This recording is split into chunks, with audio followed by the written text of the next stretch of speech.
అనుమతులు తీసుకొని కొందరు, అనుమతులు తీసుకోకుండా ఇంకొందరు. కోనసీమ పచ్చని ప్రాంతంలో ఆక్వా చెచ్చును రగిలిస్తున్నారు కొందరు భూస్వాములు. ఎక్కడో తీర ప్రాంతంలో సాగు చేయవలసిన రొయ్యల చెరువులను పచ్చని పొలాల మధ్యకి లాగుతున్నారు. అధికారులకు కళ్లు కప్పి అడ్డగోలుగా తవ్వేసి 200-300 అడుగుల లోతుకి మెరసబుల్ మోటార్వే పైపులు వేసి ఉప్పునీటికి పైకి లాగుతున్నారు. పైకి లాగి ఉప్పునీటిని నిలువ ఉంచి రొయ్యలు సాగు చేస్తూ కోట్లాది రూపాయలు కొల్లగొడుతున్నారు.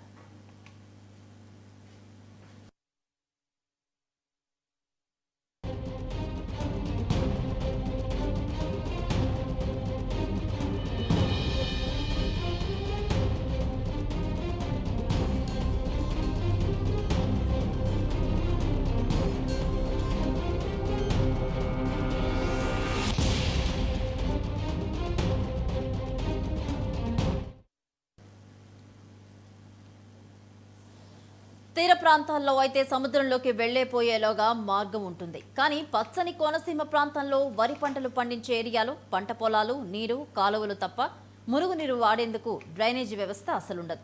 చెరువులు తవ్విన తర్వాత చుట్టూ ప్రహరీ లాంటి భద్రత ఏర్పాటు చేసుకుంటున్నారు. లోపల రొయ్యలకు కుట్టే పెస్టిసైడ్స్ వాటికి సంబంధించి వ్యర్థాలన్నీ రాత్రి వేళల్లో పంట పొలాలకు వదిలేసి తమ పబ్బం గడుపుకుంటున్నారు రొయ్యల చెరువుల యజమానులు. దీంతో మురుగునీరు, రసాయన కెమికల్స్ తో కూడిన నీరంతా రైతుల పంట పొలాల్లోకి చేరి కలుషితమవుతుంది. దీంతో రైతులు ఆవేదన వ్యక్తం చేస్తున్న పరిస్థితి. ప్రస్తుతం దీనికి సంబంధించి రైతులు ఏమంటున్నారో ఒకసారి చూద్దాం.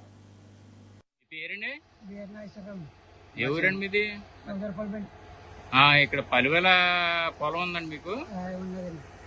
ఇక్కడ రొయ్యల చెరువు వాళ్ళు మీకు ఏంటి ఇబ్బంది అండి? దాంట్లో ఉప్పు నీరు వచ్చేసి పంట ఎక్కట్లేదండి. ఏం మంది వేసినా దిగాలి అడిపోతున్నాయండి. అదే చదువు వరకు వేసుకొచ్చారండి. గట్టు ఊట కూడా మా చేతిలో వచ్చేస్తుంది. ఉప్పు నీరండి? ఉప్పు నీరు.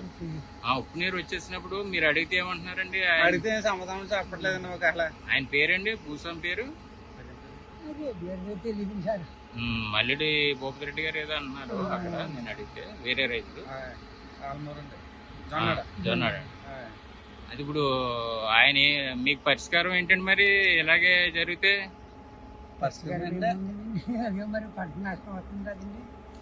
పంట నష్టపోతున్నారు. మీరు అది చేతి ఎందుకు పట్టుకున్నారు?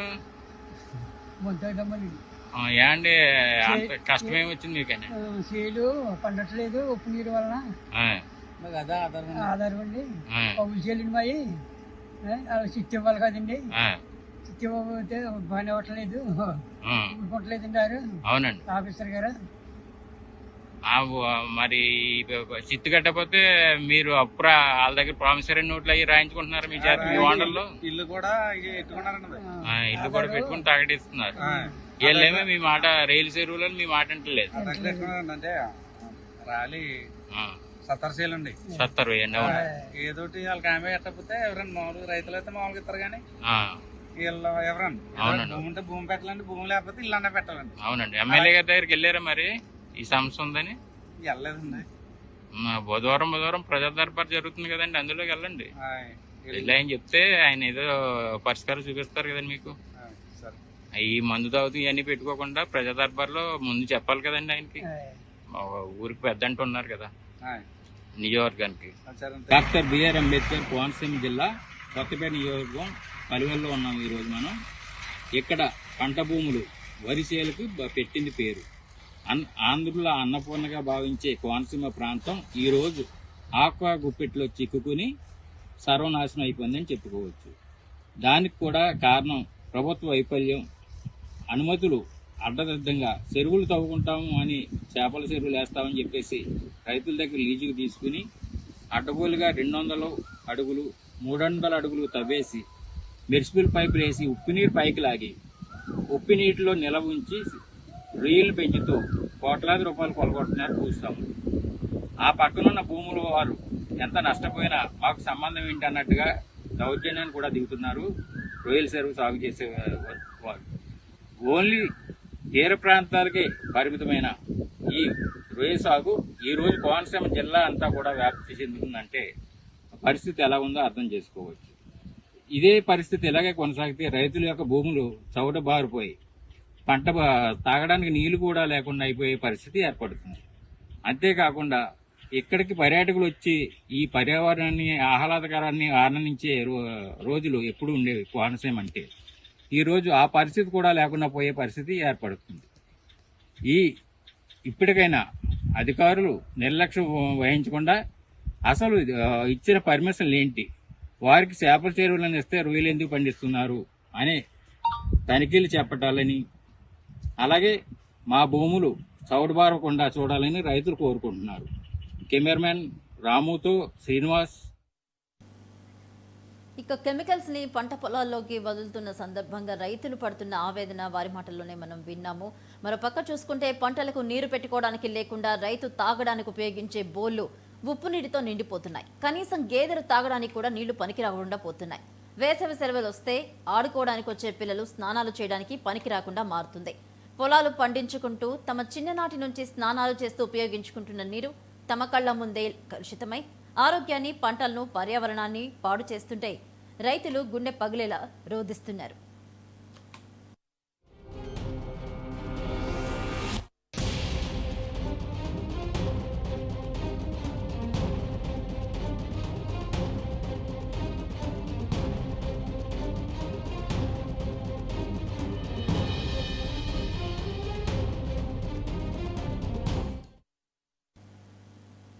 ఎక్కడో తీర ప్రాంతంలో సాగు చేయవలసిన రొయ్యల చెరువులని కోనసీమ ప్రాంతం చుట్టూ అలుముకున్నాయి. కలుషిత నీరు, కెమికల్స్ పొలాల్లోకి వదులుతున్నారని చెప్పి రైతులు ఆవేదన వ్యక్తం చేస్తున్న పరిస్థితి. దీంతో రోగాలు కూడా బారిన పడుతున్నామని చెప్తున్నారు. ఇటు చిన్నపిల్లలు, వృద్ధులు సహా అందరూ ఇబ్బందులు ఎదుర్కొంటున్నాము, అధికారులు స్పందించాలని చెప్పి కోరుతున్నారు. ఇదే అంశానికి సంబంధించి మరిన్ని అప్డేట్స్ మా ప్రతినిధి శ్రీనివాస్ లైవ్ ద్వారా అందిస్తారు. శ్రీనివాస్, చెప్పండి, కోనసీమ జిల్లాలో రొయ్యల చెరువులు ఇష్టారాజ్యంగా వ్యవహరిస్తూ కెమికల్స్ ను పొలాల్లోకి వదులుతున్నట్టు తెలుస్తుంది. దీనికి సంబంధించి డీటెయిల్స్ ఏంటి? కోనసీమ ప్రాంతం అనగానే పచ్చని పంట పొలాలకు, కొబ్బరి తోటలకు నెలవు. ఇక్కడ పర్యాటకులే రోజు వేల మంది వస్తూ ఉంటారు. ఇక్కడ పుణ్యక్షేత్రాలు కూడా ఎక్కువ ఉన్నాయి. అలాంటి ప్రదేశంలో ఒక తీర ప్రాంతానికి సంబంధించినటువంటి రొయ్య సాగు చేసుకోవాల్సిన పరిస్థితుల్లో వీళ్ళు కోనసీమ తీర ప్రాంతాన్ని వదిలేసి దగ్గరగా అంటే అయినవిల్లి మండలం దగ్గర నుంచి పీగన్నవరం, కొత్తపేట తదితర ప్రాంతాలకు భూస్వాములు వచ్చేసి రైతులకి ఎక్కువ ఆశ చూపించి, చిన్నకారు రైతులకి చిత్తు ఎక్కువ ఆశ చూపించి ఆక్వా సాగును మొదలుపెట్టారు. 3 సంవత్సరాల క్రితం వైఎస్ జగన్ ప్రభుత్వంలో జరిగిన విషయం ఇది. ఏ చేపల చెరువులకి అని చెప్పేసి పర్మిషన్లు తీసుకున్న భూస్వాములు రైతులను మభ్యపెట్టి 200 అడుగులు, 300 అడుగులు, 400 అడుగులు మెర్సిబుల్ మోటార్లు వేసి దాని నుంచి ఉప్పు నీరు పైకి లాగి, ఉప్పు నీటిలో ఏ పంట పండదు యాక్చువల్గా, అది అందు గురించి తీర ప్రాంతానికి పరిమితం చేసి ఆక్వా జోన్ అని ఒకటి పెట్టారు. దాని పరిధిని మించి వీళ్ళు స్వచ్ఛమైన కొత్తపేట కోనసీమ ముఖద్వారంలోకి వచ్చేసారు. కొత్తపేట, పలివెల తదితర గ్రామాల్లోకి ఈ భూస్వాములు అడుగుపెట్టి తీవ్రంగా ఆక్వా సాగు చేస్తున్నారు. వాటితో పక్కనున్న రైతులకి ఉప్పు నీరు చేరిపోయి మొత్తం భూగర్భ జలాలే కలుషితం అవడమే కాకుండా పక్కనున్న వారి పొలాలు కూడా సౌడు భూములుగా మారిపోయినాయి. ఈ రోజు పంట ఇప్పుడు 2-3 పంటలు పండే ప్రదేశం ఈ ప్రాంతం, కొత్తపేట ప్రాంతం. ఈ ప్రాంతంలో అసలు పంటలకు పనిచేయలేని భూముల్లోనే తవ్వుకోమని గవర్నమెంట్ ఒక జీవో ఉంది.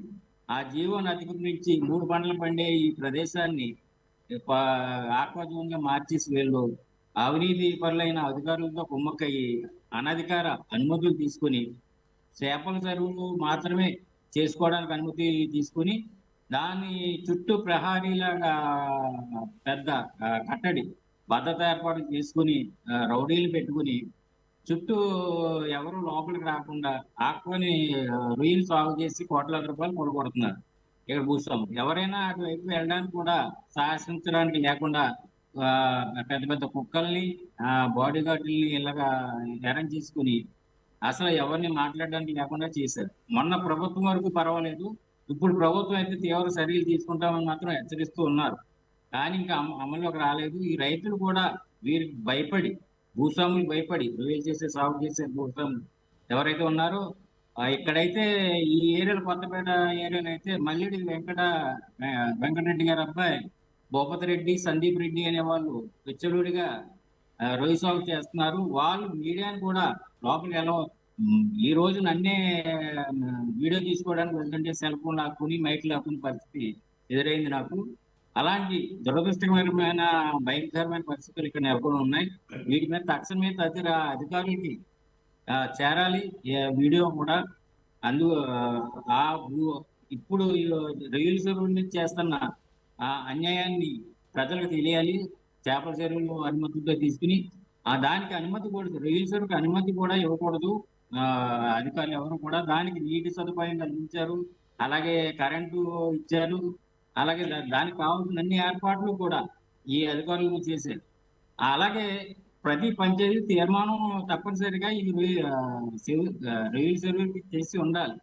తవ్వుకోవడానికి అనుకూలంగా ఏ పంట పండట్లేదు, తవ్వుకోవడానికి ఇవ్వచ్చు, దాని ద్వారా మనకి పంచాయతీకి ఎంత లాభం వస్తుందని చెప్పేసి వాళ్ళు చెప్పి తీర్మానం చేయాలి. ఆ తీర్మానం ఎలా చేశారో కూడా మనం అధికారులను అడిగి తీరాలి. ఎందుకంటే రొయ్యల చెరువుకి అసలు పర్మిషన్ ఇవ్వడానికి వీలు లేని జోన్ ఇది. ఇక్కడ ఇష్టాను రాజ్యాంగంగా జగన్మోహన్ రెడ్డి ప్రభుత్వం అధికారులు ఉండగా, శరత్ జగ్గిరెడ్డి గారు ఎమ్మెల్యేగా ఉండగా జరిగిన దాష్టికం ఇది. వాళ్ళ అనుసరులే ఈ దాష్టికానికి పాల్పడుతున్నారు. కేవలం సామాజిక వర్గ పరంగా చెప్పకూడదు, కానీ రెడ్డి సామాజిక వర్గీయులు ఇందులో కడపకు సంబంధించిన రెడ్లు కూడా ఉన్నారని కూడా ఇక్కడ సమాచారం. అంతేకాకుండా ఇక్కడ ఆ భూముల వైపు వెళ్ళిన ప్రతి ఒక్కరిని కూడా కొట్టడం, కుక్కలు వదిలేయడం ఇలాంటి పరిస్థితులు కూడా ఎదురవుతున్నాయని చెప్పేసి రైతులు కూడా వాయిస్ ఇవ్వడానికే భయపడుతున్నారు. ఇంచుమించు నేను వెళ్ళేటప్పటికి 20 మంది 30 మంది బాధపడుతున్న రైతులు మీరు చెప్పండి అని చెప్పేసి రైతులు పక్కకి వెళ్ళిపోయే పరిస్థితి ఏర్పడింది. అయితే శ్రీనివాస్, మీరు చెప్తున్న దాని ప్రకారం ఎవరు అండదండలు చూసుకుని అక్కడ వాళ్ళు రెచ్చిపోతున్నారు. ఈ నేపథ్యంలో అక్కడ స్థానికులు కావచ్చు, రైతులు కావచ్చు, అధికారులను ఎవరైనా సంప్రదించారా? ఇంత దారుణం జరుగుతున్నా ఎందుకు పట్టించుకోవడం లేదని అనుకోవాలి? ప్రస్తుతానికైతే ఇప్పుడు కూటమి వచ్చి 10 నెలలు అవుతుంది కాబట్టి వీళ్ళు ఇంకా అధికారుల దగ్గరికి వెళ్ళలేదని చెప్పారు. ఈ మనమే ఫస్ట్ వెళ్ళినట్టుగా నాకు అనిపిస్తుంది. ఆ జోన్లో ఆ జోన్ కాదది, ఆక్వా జోన్ అది అనధికారంగా ప్రకటించుకుని చేస్తున్నారు. అది చేపలకి సంబంధించిందే. దీని వెనకాల మాజీ ఎమ్మెల్యే చెల్ల జగ్గిరెడ్డి హస్తం కంపల్సరీగా ఉంది. వాళ్ళ బంధువుల వర్గమే దీనికి సంబంధించిన ఈ చెరువులన్నీ కూడా చేస్తున్నాయని కూడా సమాచారం. Right, thank you Srinivas.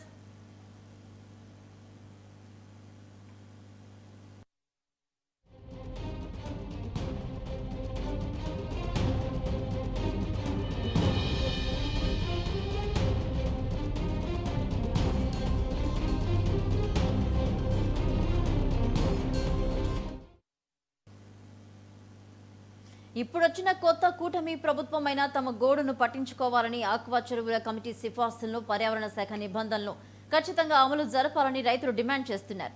లేకుంటే పచ్చని కోనసీమ భూములు కాస్త బీడు భూములుగా మారిపోయే ప్రమాదం ఉందని, తరతరాలుగా వస్తున్న తమ భూములు గతిలేని పరిస్థితిలో పడతాయని అంటున్నారు రైతులు. ఇదే జరిగితే అక్రమ రొయ్యల చెరువుల సాగు భూస్వాములకు పొలాలు అప్పచెప్పేసి ఉపాధి కోసం ఆ చెరువుల్లోనే కూలీలుగా మారడం, లేదంటే ఉపాధి కోసం ఇతర రాష్ట్రాలకు వలసపోవడం తప్ప వేరే మార్గం లేదని వాపోతున్నారు.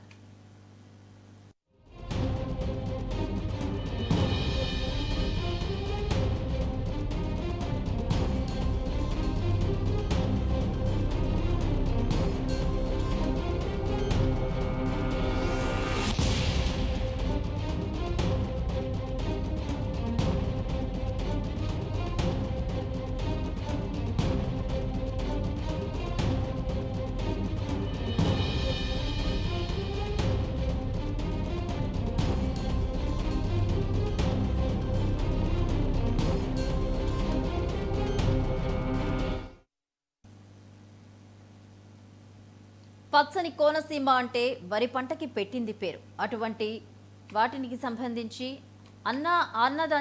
అన్నదాత వరి పండించే దారి లేక హలో లక్ష్మణ అంటూ హైదరాబాద్ లాంటి ప్రాంతాలకు వెళ్లి వలస కూలీలుగా మారుతున్న వైనం కోకులలుగా ఉన్నాయి. పక్కన రొయ్యల చెరువులు తవ్వడం వల్ల అందులో వెలువడే కాలుష్యం వల్ల మనుషుల ప్రాణాలకే ప్రమాదం ఏర్పడుతుంటే, అనారోగ్యాల పాలవుతుంటే వరి పంటలు పక్కనున్న చేళ్లన్నీ కలుషితమైపోయాయి, ఉప్పు నీటితో నిండిపోయాయి. చవట భూమిగా తయారవుతున్న సంబంధిత అధికారులు నిమ్మకు నీరెత్తినట్లు వ్యవహరిస్తున్నారు. దీంతో అన్నపూర్ణ లాంటి కోనసీమ ప్రాంతం రాబోయే రోజుల్లో రాయలసీమ ప్రాంతాన్ని తలపిస్తుంది.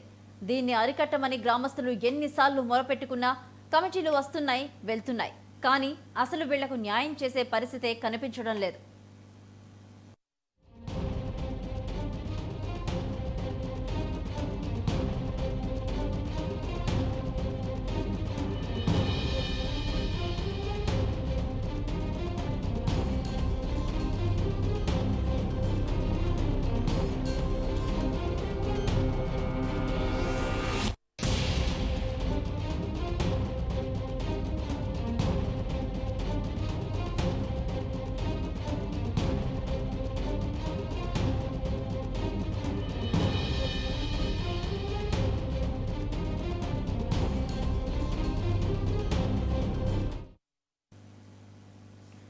అధికారిక లెక్కల ప్రకారం కోనసీమ జిల్లాలో సుమారు తీర ప్రాంతాల్లో 30,000 ఎకరాల్లో సాగు జరుగుతుందని అంచనా. కానీ వాస్తవ పరిస్థితుల్లో అధికారుల నిర్లక్ష్యం వల్ల పచ్చని పంటలు పండే భూముల్లో సాగు సుమారు 70,000 ఎకరాల విస్తీర్ణంలో సాగవుతుందనేది అనధికారిక లెక్కలు చెప్తున్నాయి. ఈ పరిస్థితిలో ఇలాగే కొనసాగితే కొన్నాళ్లకు కనీసం కోనసీమలో అందాలు ఎలా ఉన్నా తాగడానికి నీళ్లు లేకుండా ఇప్పటికే మినరల్ వాటర్ కొనుక్కొని తాగుతున్నామని గ్రామస్తులు ఆరోపిస్తున్నారు. ఎన్నిసార్లు అధికారులకు మొరపెట్టుకున్నా తమ గోడు విన్నవించుకున్నా దాఖలాలు లేవని, వారి ప్రవర్తన పలు అనుమానాలకు తావిస్తుందని గ్రామస్తులు ఆరోపిస్తున్నారు.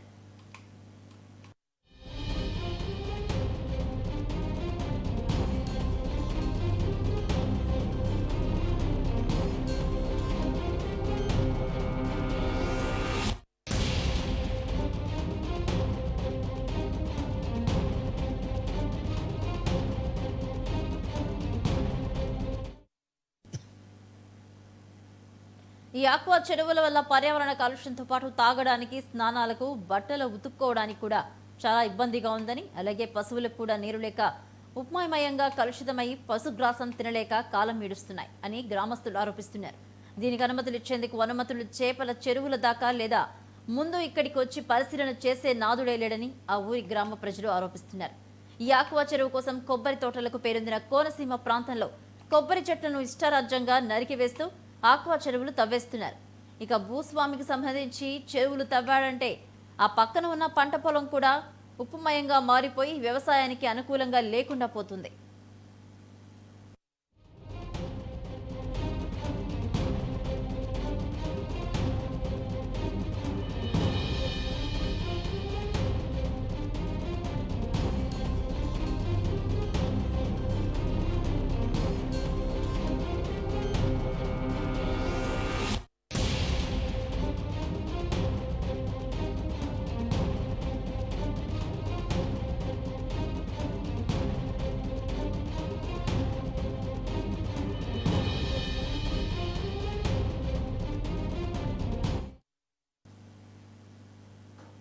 ఇలాంటి కష్టం ఏర్పడుతున్నప్పుడు పక్క రైతు కూడా హలో లక్ష్మణ అంటూ చేసేదేమీ లేక తమ పొలాన్ని కూడా ఎంతో కొంత కౌలుకిచ్చి రొయ్యల చెరువు తవ్వేసుకోమని ఆ భూస్వామి వేడుకోవడం జరుగుతుందని మొరపెట్టుకుని లీజుకిచ్చేసి వారి సొంత పొలాల్లోనే రోజువారీ కూలీగా మారిపోతుందన్న దురదృష్టకర సంఘటనలు మనం చూస్తున్నాం. ఈ పరిస్థితిని చక్కబెట్టవలసిన ఫిషరీస్ కమిటీ తదితరులు, అలాగే రెవెన్యూ యంత్రాంగం, అనుమతి ఇవ్వడానికి చేసే గ్రామ పంచాయతీ తీర్మానం, తదితర ప్రజా ప్రతినిధులు, అధికారులు అందరూ కూడా నిమ్మకు నీరెత్తినట్లు వ్యవహరిస్తూ ఉండడం పలు అనుమానాలకు తావిస్తుంది. ఇప్పుడు ప్రభుత్వం మారింది, ప్రజా ప్రభుత్వం వచ్చిందని, అన్నం పెట్టే అన్నదాత లేకపోతే దేశం జనం లక్షలు దారపోసిన అన్నం లభించదని ప్రజలంతా వాపోతున్నారు. ఈ పరిస్థితిని ఇప్పటికైనా స్థానిక శాసనసభ్యులు, అధికారులు పట్టించుకొని పచ్చని వరి పంటలు పండే భూములలో ఈ అక్వా భూతాన్ని అరికట్టకపోతే భవిష్యత్తులో కోనసీమ అనే ప్రాంతమే బీడు భూమిగా మారి ఈ ప్రాంతం బీటల వారి కళావిహీనంగా తయారవుతుంది.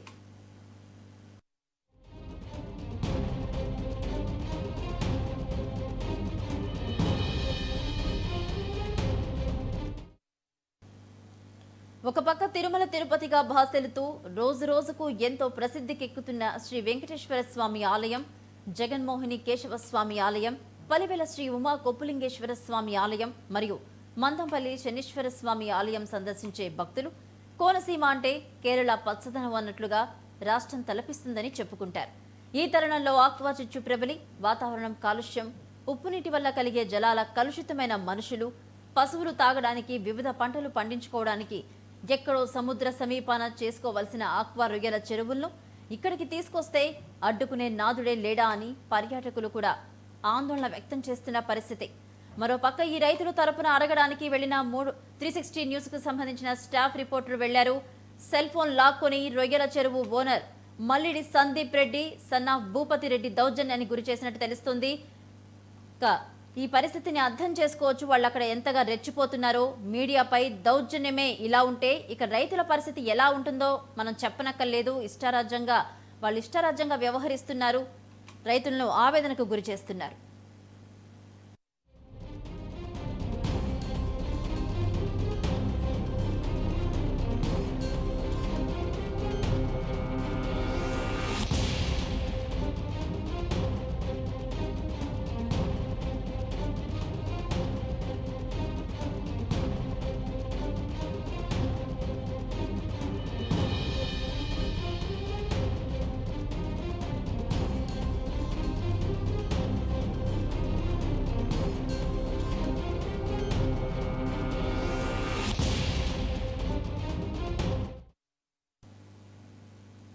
ఆక్వా చిచ్చు నుంచి రైతులని కాపాడాలని చెప్పి వేడుకుంటున్నారు. పొలాల్లో కలుషిత నీరు చేరి అలాగే కెమికల్స్ పోయి చాలా ఇబ్బందికరంగా ఉందని చెప్పి రైతులైతే ఆందోళన వ్యక్తం చేస్తున్న పరిస్థితి.